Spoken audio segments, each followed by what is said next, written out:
నమస్తే viewers, కబుర్ల point ఛానల్కి స్వాగతం సుస్వాగతం. సో లాస్ట్ వీడియోలో మన ట్రావెల్ వ్లాగ్ అన్నవరం గురించి నేను చెప్పేశాను. అప్పుడే చెప్పాను నేను అన్నవరం నుంచి తుని ట్రావెల్ అయ్యాను. ఆ ప్రయాణం కబుర్లు కూడా మీతో అందరితో షేర్ చేసుకుంటానని. సో ఈ వీడియోలో అన్నవరం నుంచి తుని ఎలా ట్రావెల్ అయ్యానో షార్ట్ అండ్ స్వీట్గా చెప్పేస్తాను, వినేయండి. సో మేము ఫస్ట్ అన్నవరం నుంచి కొండ దిగిపోయాము. కొండ దిగాక బస్ స్టాప్లో మనకైతే తుని బస్సెస్ వస్తాయి.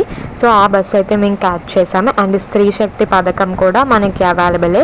బస్ మేము కరెక్ట్ స్పాట్లో దిక్కుండా చాలా ముందుకు వెళ్ళిపోయాము. ఆఫ్కోర్స్ ఊర్లోకి వెళ్ళిపోయాము. సో ఇంకా మేము అక్కడి నుంచి అయితే ఆటో క్యాచ్ చేసాము. 50 రూపీస్ తీసుకున్నారు మమ్మల్ని ఇక్కడ దింపడానికి.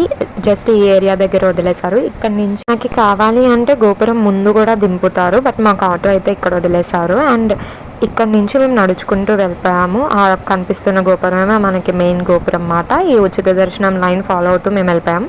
స్టెప్స్ అయితే కొంచెం ఎక్కువగా ఉంటాయి, బట్ కరెక్ట్గా ప్లాన్ చేసుకోండి ఏమైనా హెల్త్ ఇష్యూస్ ఉన్న వాళ్ళు. బట్ అనుకుంటే మాత్రం ఎక్కేయగలం. మేమైతే స్టెప్స్ అన్ని ఎక్కేసాం. కొన్ని స్టెప్స్ ఎక్కాక బాలగోపురం అని కనిపిస్తుంది. అండ్ అక్కడ ఈ విగ్రహం ఉంది, చాలా పెద్ద విగ్రహం అండ్ చాలా అందంగా ఉంది. మేము అక్కడి నుంచి మళ్ళీ స్టెప్స్ ఎక్కాము. ఇది మెయిన్ గోపురం అన్నమాట. లోపలికి కూడా ఇంకా స్టెప్స్ ఉన్నాయి. ఎట్ ప్రెజెంట్ ఇంకా గుడి కన్స్ట్రక్షన్ జరుగుతుంది. మాకైతే దర్శనం చాలా బాగా అయ్యింది.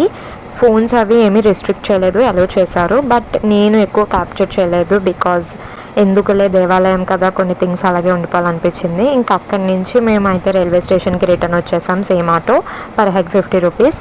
అండ్ ఇంకా మేము ట్రైన్ నుంచి రిటర్న్ వచ్చేసాం మా అనకాపల్లి. సో ఇవే మా ప్రయాణం కబుర్లు. లాస్ట్ వరకు చూసినందుకు చాలా థ్యాంక్స్. మీకు ఏమైనా డౌట్స్ ఉంటే కింద కామెంట్ చేసేయండి. అండ్ ఈ ఎక్స్పీరియన్స్ నాకు బాగా నచ్చింది. సో ఇంకా వీడియోస్ చూడాలంటే ఇక్కడ క్లిక్ చేసి చూసేయండి. Bye bye.